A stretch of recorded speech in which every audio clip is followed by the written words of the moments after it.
Assalamualaikum warahmatullahi wabarakatuh.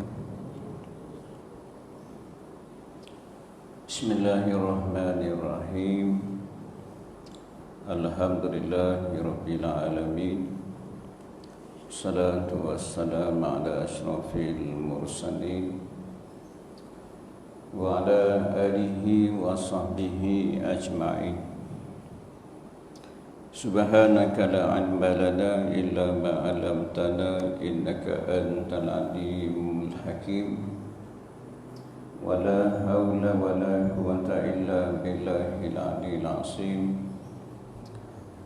Wala haula wala quwwata illa billahil aliyil azim. Wala haula wala quwwata illa billahil aliyil azim. Rabbi shrah li sadri wa yassir li amri wahlul 'uqdatam min lisani yafqahu qawli. Amma ba'd. Qala Allah Ta'ala fil Qur'an al-'azim, a'udzu billahi minasy syaithanir rajim. Wallahu akhrajakum min butuni ummahatikum la ta'lamuna syai'a wa ja'ala lakumus sam'a wal absara wal afida la'allakum tashkurun. Sadaqallahul azim. Alhamdulillah, syukur kepada Allah Subhanahu wa taala. Sama-sama kita menunaikan sembahyang maghrib berjamaah. Mudah-mudahan amal ibadat kita diterima oleh Allah Subhanahu wa taala. Bersyukur juga kepada Allah Subhanahu wa taala kerana masih lagi dipanjangkan usia kita. Mudah-mudahan dengan panjangnya usia kita dapat sama-sama kita meningkatkan ketakwaan kita kepada Allah, iaitu kita menjunjung segala perintah Allah dan kita meninggalkan segala larangan Allah Subhanahu wa taala. Bersyukur juga kepada Allah Subhanahu wa taala kerana memilih kita pada malam ni untuk duduk dalam majlis ilmu. Mudah-mudahan kehadiran kita pada malam ni dicatat oleh malaikat yang telah diamanahkan oleh Allah Subhanahu wa taala sebagai satu catatan yang mendapat keberkatan daripada Allah Subhanahu wa taala. InsyaAllah malam ni kita sambung pengajian kita dalam kitab Allah Tuhanku dan Matlamatku. Kita masih lagi bicara tajuk beriman kepada Allah Subhanahu wa taala, termasuk dalam rukun iman yang pertama. Kita sambung, kita masuk kepada fasa yang ketiga, iaitu mengimani uluhiyah Allah Subhanahu wa taala. Bismillahirrahmanirrahim. Qala musannif rahimallahu taala wa nafa'na bi'ulumihi, amin. Mengimani uluhiyah Allah Subhanahu wa taala, kita dah baca dah sebelum ni, iaitu satu-satu Tuhan yang selayak disembah. Sifat ataupun mengimani uluhiyah Allah Subhanahu wa taala ialah satu-satu Tuhan yang layak untuk disembah dan tidak mensekutui Allah Subhanahu wa taala. Maka sifat disebut dengan mengimani suatu uluhiyah Allah Subhanahu wa taala ialah satu-satu Tuhan yang layak untuk kita sembah dan kita tak boleh menyekutui Allah Subhanahu wa taala dengan sesuatu. Kita sebut dah sebelum ni, kalau kita telah mensekutukan Allah ataupun mensyirikkan Allah Subhanahu wa taala dengan sesuatu, maka rosaklah iman kita, rosaklah akidah kita. Apabila rosak akidah kita, rosak iman kita, maka di sisi Allah Subhanahu wa taala, Allah Subhanahu wa taala tak terima. Tak terima. Kerana apa? kerana akidah kita rosak. Akidah kita rosak. Di mana kita sebut dalil, dah sebelum ni Allah Subhanahu Taala sebut tidak disifatkan beriman. Kalau tidak disifatkan beriman di sini, orang yang tidak beriman maka dia tidak layak untuk masuk ke dalam syurga Allah Subhanahu Wa Taala. Baik. Jadi malam ni kita sambung lagi masih tajuk yang sama. Kita masuk pada firman Allah Subhanahu Wa Taala pada surah Ali Imran ayat 18. A'udzu billahi minasyaitonir rajim.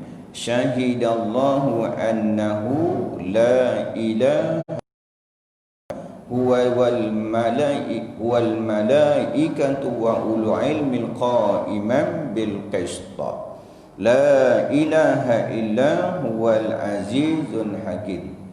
Yang bermaksud Allah menerangkan kepada sekalian makhluknya dengan dalil-dalil dan bukti. Kita sebut sebelum ni dengan dalil-dalilnya, dalil akli. Kita sebut sebelum ni ialah mengimani Allah dengan cara bertafakur, dengan melihat, dengan merenung, dengan memerhati segala ciptaan Allah Subhanahu Wa Taala, bukan pada zat Allah Subhanahu Wa Taala, dengan hukum akal yang Allah Subhanahu Wa Taala bagi pada kita untuk kita berfikir, untuk kita berfikir dengan kurniaan Allah Subhanahu Wa Taala, iaitu kita melihat, kita merenung, kita memerhati segala ciptaan Allah Subhanahu Wa Taala, bukan kita berfikir tentang zat Allah Subhanahu Wa Taala. Dalilnya dalam hari Nabi juga kita sebut dah sebelum ni, Nabi sebut tafakkaru fi khalqillah. Berfikirlah kamu kepada ciptaan Allah Subhanahu Wa Taala. Tafakkaru fi khalqillah. Jangan berfikirlah kamu pada ciptaan Allah, dan jangan kamu berfikir tentang zat Allah Subhanahu Wa Taala. Kerana apa? Kerana Nabi sebut kalau kita berfikir tentang zat Allah Subhanahu Wa Taala disebut dengan fatah liku, maka kita akan binasa. Contohnya kita pernah sebut dulu-dulu ni tentang disebut dengan Al-Quran kalam Allah. Ini maksudnya perselisihan pendapat ulama, contohnya Asy'ariyah yang mengatakan kalam Allah Subhanahu Wa Taala yang disebut di sini ialah kalam yang diterima oleh Jibril alaihissalam ketika makna terima, yang tu disebut dengan kalam yang qadim. Kalam yang qadim. Yang hak kita baca ni ialah disebut dengan makhluk. Kerana apa? Sebab kita sebut dah sebelum ni, sebab kalam Allah Subhanahu Wa Taala dia tidak berhuruf, dia tidak bersuara. Kalau Allah Subhanahu Wa Taala tu berhuruf, bersuara, sama tak kedudukan dengan kita? Sama kedudukan dengan kita. Maka ini berbeza pendapat, berbeza dia pendapat daripada ulama-ulama. Baik. Artinya Allah menerang kepada sekalian makhluknya dengan dalil-dalil dan bukti bahawasanya tiada Tuhan yang berhak disembah melainkan Allah. Tidak ada Tuhan yang berhak disembah melainkan Allah. Allah beritahu kepada sekalian makhluknya, termasuklah kita ni manusia, salah satu daripada makhluk Allah Subhanahu Wa Taala. Allah beritahu dalam Al-Quran bahawa tidak ada Tuhan yang layak untuk disembah melainkan Allah Subhanahu Wa Taala. Melainkan dia sahaja yang layak untuk kita sembah. Lain daripada itu kita tak boleh nak sembah. Kerana apa? Kerana lain daripada itu hanyalah makhluk. Lain daripada itu, selain daripada Allah Subhanahu Wa Taala, namanya makhluk. Apabila namanya makhluk, maka makhluk tu berharap kepada sesuatu. Contohnya kita kata walaupun kita tu boleh mencipta, walaupun kita kata kita ni ada kuasa, tetapi penciptaan yang kita buat tu kita memerlukan kepada alat-alat. Kita nak buat meja, kita berhajat kepada paku. Kita berhajat kepada papan. Kita berhajat kepada benda-benda lain. Kita nak buat bangunan, kita berhajat kepada air. Kita berhajat kepada simen. Kita berhajat kepada pasir. Kita berhajat kepada sesuatu. Sedangkan Allah Subhanahu Wa Taala menciptakan makhluk yang ada ni tanpa memerlu kepada sesuatu. Hanya kata Allah Subhanahu Wa Taala sebut, hanya Allah Subhanahu Wa Taala berfirman, hanya kata jadi, maka jadilah. Hanya Allah kata jadi saja. Innama amruhu idza arada syai'an ayyakula lahu kun fayakun. Hanya Allah kata jadi, maka jadilah makhluk ni. Tapi kita boleh buat. Kita boleh buat sesuatu, tetapi apa yang kita buat tak kekal, dan apa yang kita buat memerlukan kepada benda-benda lain. Contohnya, walaupun kita ada papan, walaupun kita ada paku dan sebagainya, kita berhajat pula dengan mata, kita berhajat pula dengan tenaga, kita berhajat kepada cahaya dan sebagainya. Sedangkan benda-benda yang kita berhajat tu, boleh tak kita buat? Tak boleh. Bercahaya kita boleh buat tak? Kita tak boleh buat. Maksudnya apa? Kita yang hak kita ada ni, semuanya kita berhajat kepada Allah Subhanahu Wa Taala. Maka Allah Subhanahu Wa Taala beritahu kepada sekalian makhluk, termasuklah kita manusia ni, bahawasanya kata Allah Subhanahu Wa Taala sebut, tiada ada Tuhan yang berhak disembah melainkan hanya yang kita sembah ialah Allah Subhanahu Wa Taala yang sentiasa mentadbir sekalian seluruh alam ni. Allah Subhanahu Wa Taala sentiasa mentadbir sekalian alam ni. Tu kita sebut dalam surah Yasin tu, Allah Subhanahu Wa Taala tidak mengantuk, dan Allah Subhanahu Wa Taala tidak mengantuk. Ya Allahu la ilaha illa huwal hayyul qayyum la ta'khuzuhu sinatun wa la naum. Allah Subhanahu Wa Taala tu tak mengantuk dan tidak tidur. Kita tidur, kita mengantuk. Maksudnya apa? Allah Subhanahu Wa Taala tidak tidur dan tidak mengantuk. Dia mengetahui apa yang ada di depan, apa yang ada di belakang. Semuanya di atas takluk kekuasaan Allah Subhanahu Wa Taala yang mengurus, yang mentadbir alam ni dalam keadaan apa? Dalam keadaan di atas keagungan kekuasaan Allah Subhanahu Wa Taala, yang disebut dengan sentiasa mentadbir alam ni. Dalil yang kita sebut selalu sebelum ni ialah alhamdulillahi rabbil alamin. Segala puji bagi Allah Subhanahu Wa Taala. Segala puji bagi Allah Subhanahu Wa Taala, Tuhan Rabb yang mentadbir, yang mengurus alam ini tanpa bantuan daripada siapa-siapa. Cuma hak makhluk-makhluk yang ada di bawahnya tu semuanya memikul arahan Allah Subhanahu Wa Taala. Baik.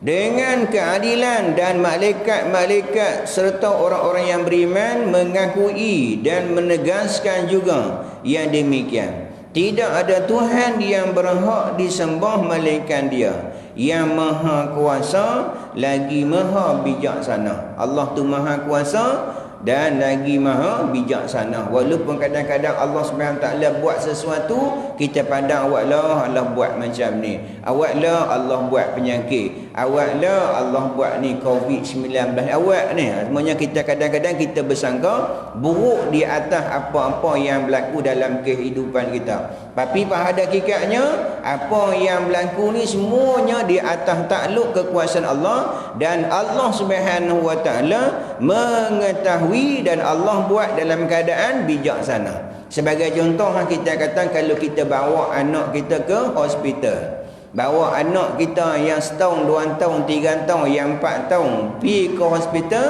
apabila doktor cek, doktor kita kata saya nak kena cucuk lah anak cik ni, dia pun cucuk anak kita. Anak kita akan bersangka apa dekat kita? Anak kita kata ayah ni jahat, doktor ni jahat. Kerana apa? Cucuk dia. Sedangkan apa? Kita nampak hak cucuk tu benda yang zalim dah. Di segi dia kanak-kanak tu bagi dia beranggapan perbuatan mencucuk pada kulit tu perbuatan yang zalim terhadap diri dia. Dia marah ayah dia. Dia marah dekat doktor kerana apa? Mencucuk dia. Tapi pada hakikatnya tujuan doktor, tujuan nak kita cucuk tu untuk nak menyembuhkan penyakit yang ada pada anak kita. Jadi kalau di segi pandangan anak yang kecil meranggapkan perbuatan doktor, menganggapkan perbuatan ayah tu adalah perbuatan yang zalim. Zalim cucuk dengan jarum. Cucuk dengan jarum, lepas tu buh pula ubat pula dalam tu. Bagi dia tidak tahu apa-apa. Dia menganggapkan perbuatan doktor, dia menganggapkan perbuatan ayahnya adalah perbuatan yang zalim.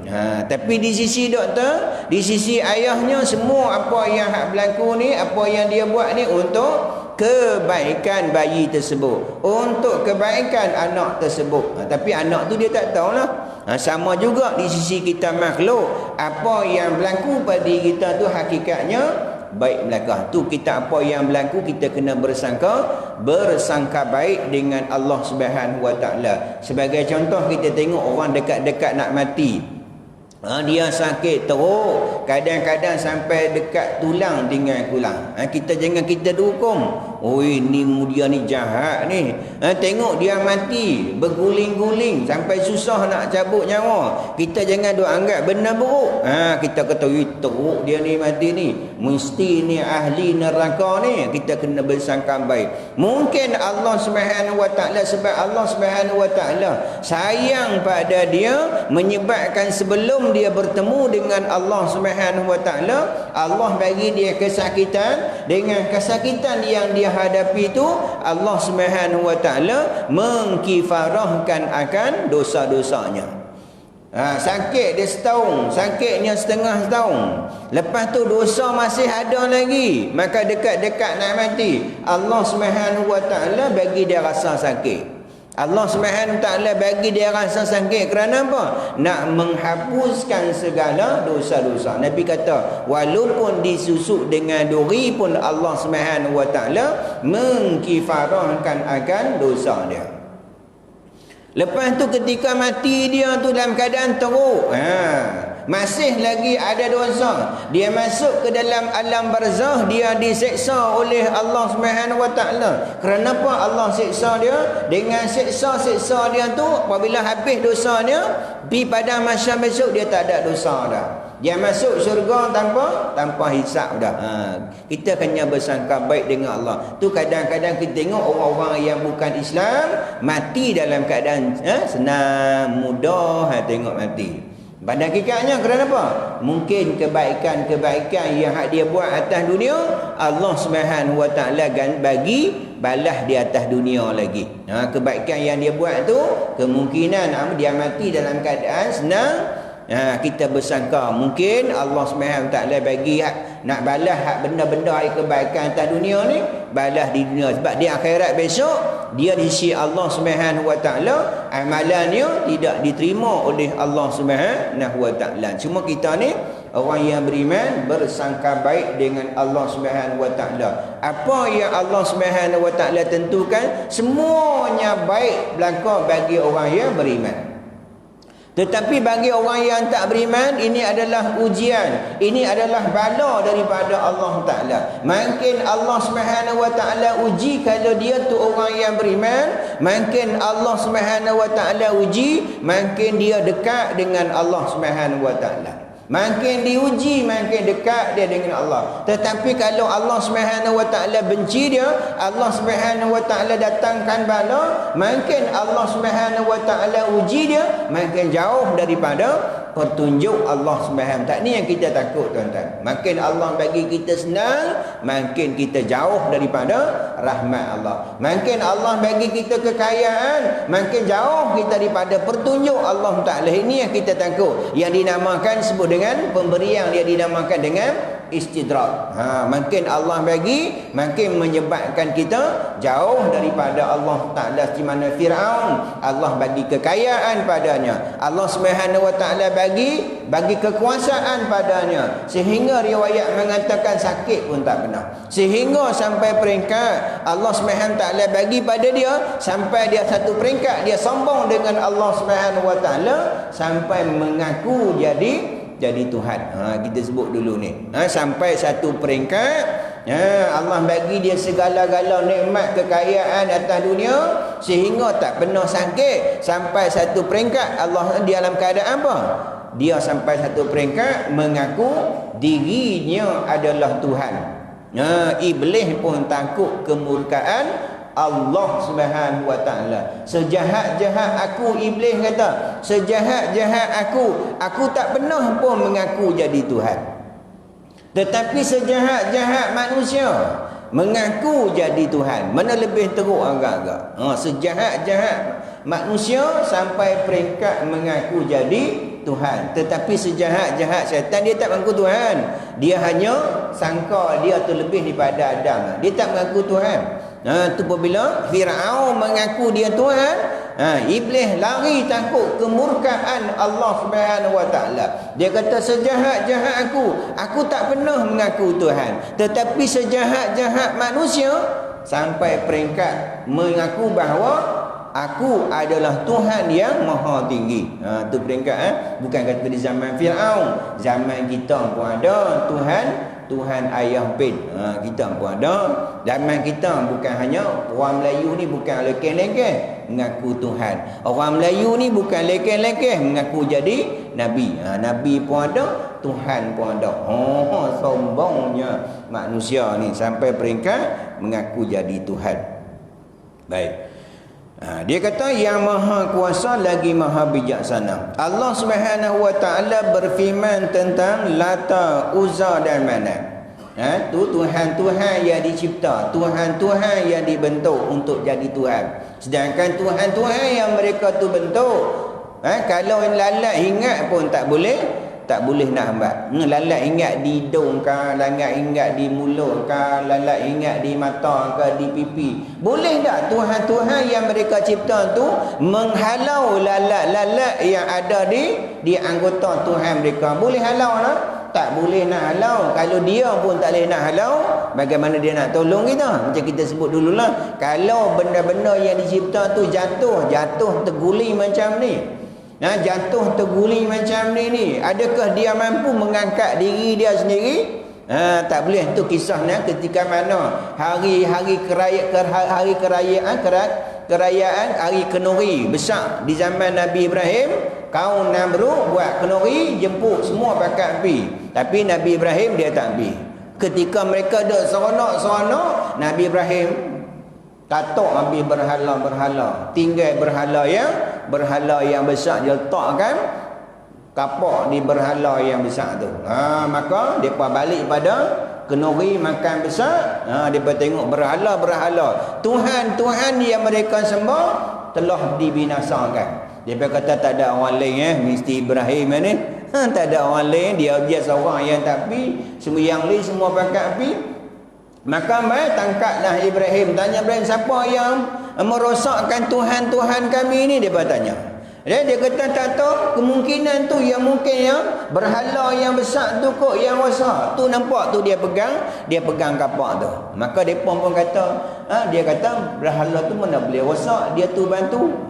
Dan kan Ibn Ibrahim ni dia kan psikologi lah. Dia nak bagi jawapan balik. Kalau hak benda yang besar dia pun tak dapat nak tolong. Benda-benda dia pun tak dapat nak rosakkan benda-benda lain. Sedangkan kamu menyembah patung-patung yang tak boleh dah bagi kuasa apa-apa. Samalah ini pun. Sedangkan kalau dia jatuh, dia sendiri pun tak dapat nak bantu diri dia, bagaimana dia nak dapat membantu kita? Sedangkan Allah Subhanahu Taala sebut dalam Quran, mereka menyangka bahawa benda yang mereka sembah tu melihat mereka. Mereka yang mereka sembah berhala-berhala yang mereka sembah tu, mereka menyangka bahawa berhala-berhala itu melihat mereka, tapi hakikatnya tak melihat pun. Nah, sangka-sangka sajalah. Macam kita dia buat contoh selalulah, kita ambil satu gambar di rumah kita, ada gambar, kita ambil gambar tak di depan kita. Kita duk rasa gambar tu dia tengok kita dah. Asal tengok kita. Kita tengok kot tu pun dia tengok kita. Kita tengok kot ni pun dia akan tengok kita gambar tu. Gambar yang kita letak depan kita tu, kita main kot ni pun dia, kita rasa gambar tu duk tengok kita. Kita main belah kanan ni pun kita rasa gambar tu duk tengok kita. Tapi hakikatnya gambar tu tengok kita dah. Tak, kita yang duk tengok dia. Dia bukan tahu apa, dia kertas, dia pun tak ada kuasa apa-apa. Maka benda yang tidak ada kuasa, mana layak kita letakkan sebagai Tuhan, sedangkan dia sendiri pun tak ada kuasa apa-apa. Maka orang-orang Allah SWT bercerita tentang kisah Lata, tentang kisah Uzza dan juga Manat, berhala-berhala besar mereka yang mereka sembah, sedangkan benda-benda tu hanyalah benda-benda yang disebut dengan makhluk semata-mata, tak ada kuasa apa-apa. Allah SWT sebut dalam surah An-Najm ayat 23, auzubillahi minasyaitonirrajim, in hiya illa asma'un samaitumuha antum wa aba'ukum ma anzalallahu biha min sultan. Yang bermaksud benda-benda yang kamu sembah itu tidak lain hanyalah nama-nama yang kamu dan datuk nenek kamu menamakannya.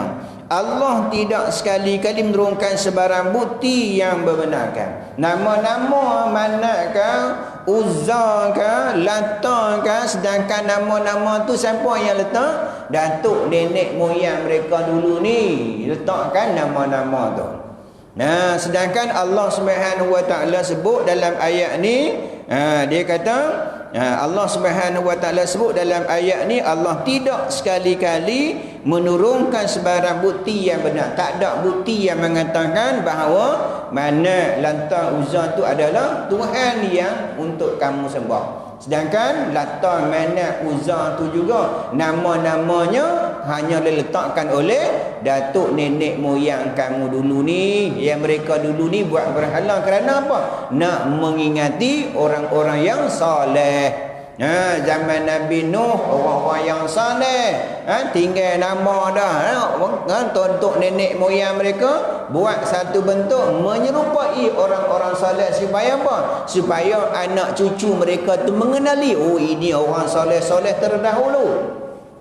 Tujuan ayah nenek moyang mereka buat kerana apa? Nak bagi anak cucu mereka mengenai inilah orang-orang saleh, inilah nabi-nabi terdahulu. Kenapa? Kerana nabi-nabi terdahulu ni banyak dah kita sebut dah sebelum ni. Nabi riwayat mengatakan nabi yang Allah SWT lantik manusia melantik nabi seramai 124,000. Ramai tak nabi? Ramai 124,000. Rasul 313. Riwayat kata 314. Riwayat lain kata 315. Ramainya Rasul. Tapi Nabi 124,000. Maka orang-orang soleh terdahulu, untuk nenek moyang mereka buat patung-patung untuk anak cucu mereka mengenali. Tetapi anak cucu mereka telah sesat, menganggap akan benda-benda yang diciptakan oleh tok nenek moyang mereka itu sebagai Tuhan-Tuhan. Mereka meletakkan nama Manat, mereka meletakkan nama Uzza, sedangkan dalam Quran tak ada pun. Adakah tidak ada sekali-kali bukti bahawa yang tu membenarkan? Tak ada pun dalam Quran. Semuanya benda-benda tu mensyirikkan sekutu Allah SWT. Sedangkan kita menafikan dengan dua kalimah syahadah, dengan asyhadu alla ilaha illallah, iaitu menafikan bahawa tidak ada Tuhan yang disembah malaikat Allah. Baik. Setiap sesuatu yang disembah selain Allah Azza wa Jalla, uluhiyahnya adalah batil. Maksudnya selain daripada Allah Subhanahu wa Taala, maka uluhiyahnya adalah batil. Hanya yang selayak untuk kita sembah ialah Allah Subhanahu wa Taala. Hanya Allah sahaja yang patut kita tunduk, yang patut kita taat lain daripada Allah Subhanahu Wa Taala, semuanya adalah makhluk semata-mata. Tak boleh kita nak bergantung, tak boleh kita nak berharap. Bukan hanya kata berhala-berhala, ataupun dalam keadaan sepenuhnya kita bergantung kepada sesuatu makhluk, bergantung kepada apa? Duit. Sama juga. Bergantung dengan duit, bergantung dengan orang, berharap kepada sesuatu, kita tak berharap kepada Allah Subhanahu Wa Taala. Dia kata adalah batil.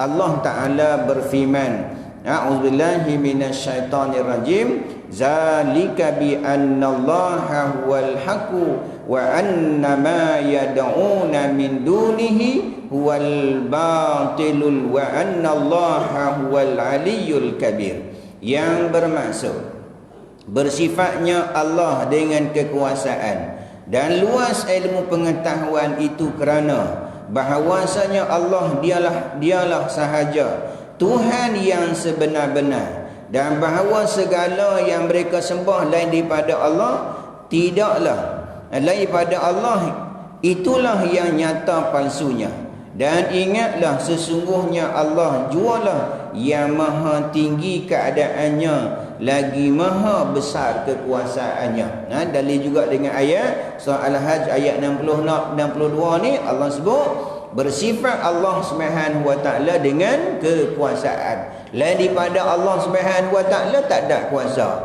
Kalau ada kuasa pun, kuasa yang kita ada hanyalah pinjaman sahaja. Ni kuasa tenaga yang kita ada ni, kita ni ada ni hanya pinjaman sahaja.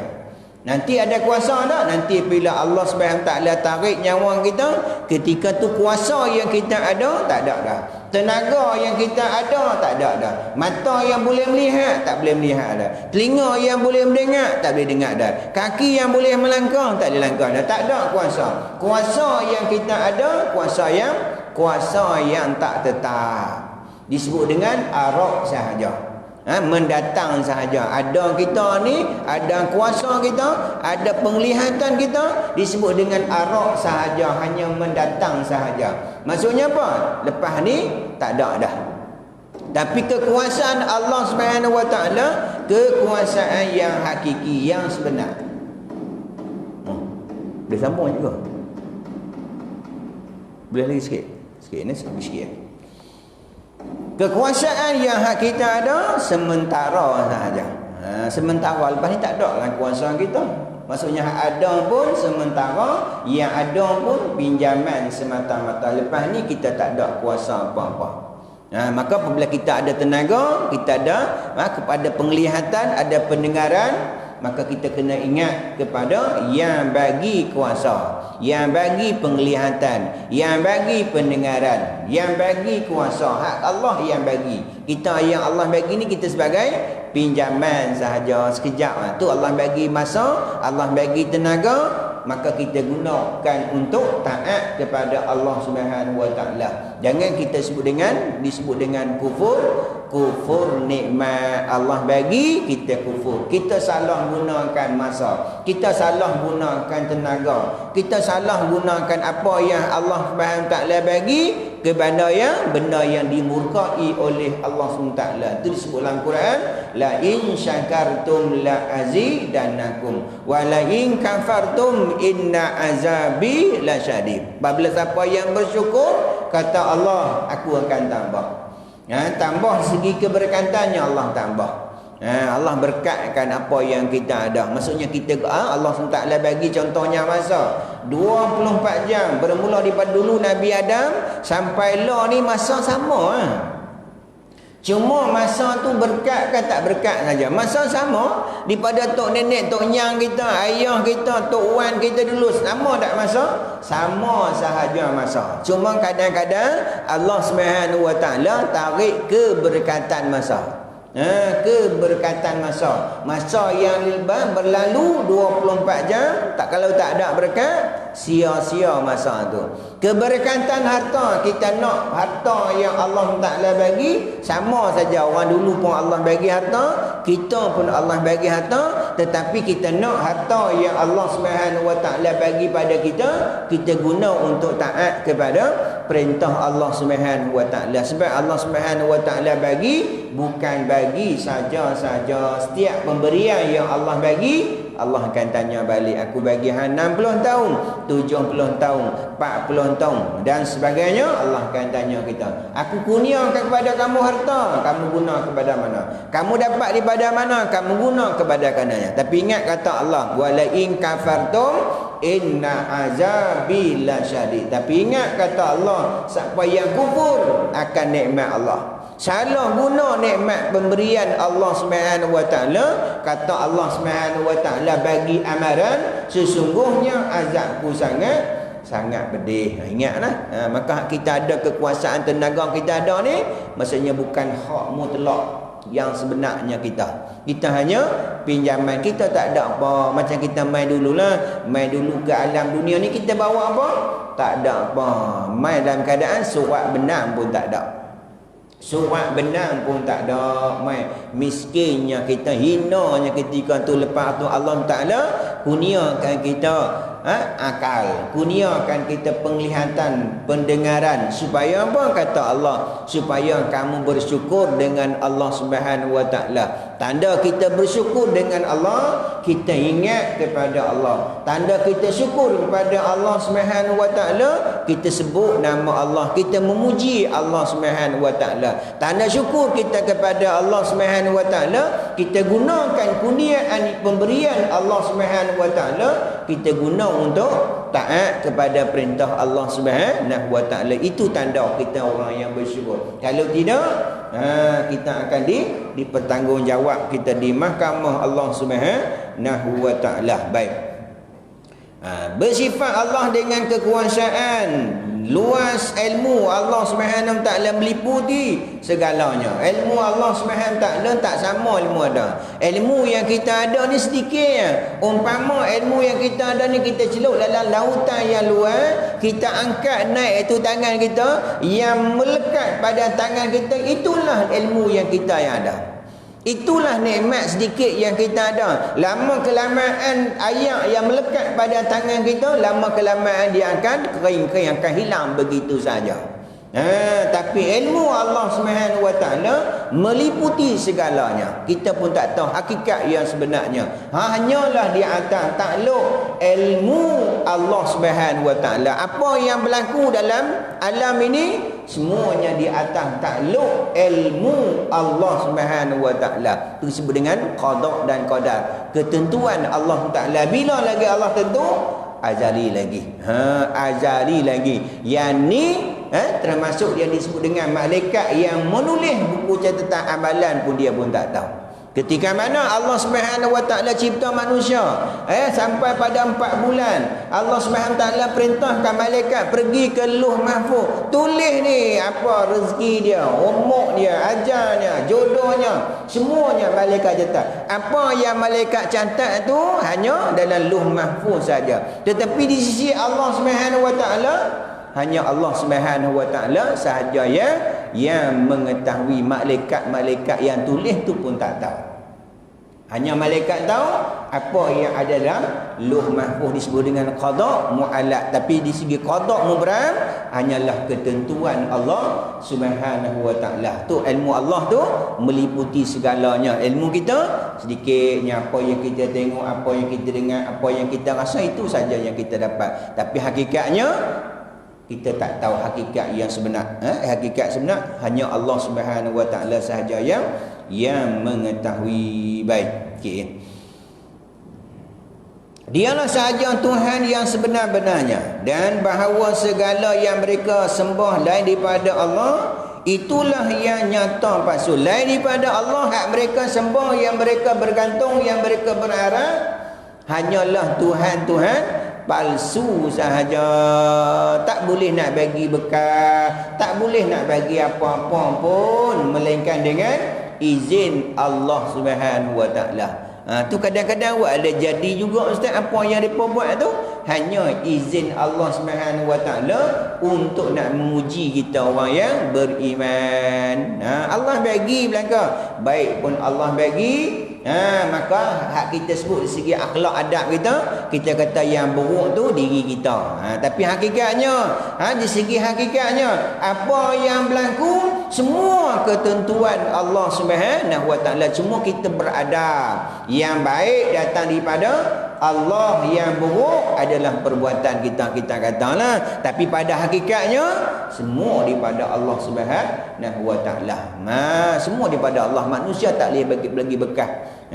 Kalau semua manusia main nak mudarat kita, tapi kalau Allah Subhanahu Wa Taala tidak mengizinkan, maka takkan jadi. Takkan jadi. Maksudnya apa? Semuanya adalah di atas kehendak tu. Kita sebut dulu ni ketika mana Nabi Isa AS, dia menghidupkan orang yang mati, menyembuhkan orang-orang yang sakit sopak, dapat bagi menyembuhkan orang-orang yang buta. Allah Subhanahu Taala sebut dalam ayat tu, disebut dengan biiznillah, dengan izin Allah Subhanahu Wa Taala. Kalau Allah tak izin, tak jadi benda tu. Orang tu takkan hidup. Orang buta takkan celak. Burung tak dapat nak hidup kan. Allah Subhanahu Taala letakkan ayat yang terakhir disebut dengan biiznillah, dengan izin Allah Subhanahu Wa Taala. Dan ingatlah sesungguhnya Allah jualah yang maha tinggi keadaannya, lagi maha besar kekuasaan. Ingat tabung kita dulu. InsyaAllah kita masih lagi tajuk yang sama. Nanti kita akan sama nanti surah Yusuf ayat 39 dan juga 40. Kita berhenti tantu dulu. Wallahu a'lam. Berilah sama-sama kita tangguh kuliah kita pada malam ni dengan tasbih kifarah dan surah subhanakallah wa bihamdika asyhadu an la ilaha illa anta wa astaghfiruka wa atubu ilaik. Bismillahirrahmanirrahim. Wal 'asri innal insana lafi khusr illa allazina amanu wa 'amilus shalihat wa tawasaw bil haqq wa tawasaw bis sabr. Bismillahirrahmanirrahim. Alhamdulillahirabbil alamin wassalatu wassalamu ala asyrafil mursalin wa ala alihi wa sahbihi ajma'in. Allahumma faqihna fid din wa 'allimna ta'wil wahdina ila siratikal mustaqim. Allahumma aghina bil ilmi wa zayyina bil hilmi wa akrimna bit taqwa jamilna bil afiyah. Rabbana atina fid dunya hasanah wa fil akhirati hasanatan wa qina adzabannar. Wa sallallahu ala sayyidina Muhammadin khatimil anbiya mursalin wa ala alihi wa sahbihi ajma'in. Subhana rabbika rabbil izzati amma yasifun wa salam salim walhamdulillahi rabbil alamin. Sekian billahi taufiq wal hidayah. Assalamualaikum warahmatullahi wabarakatuh.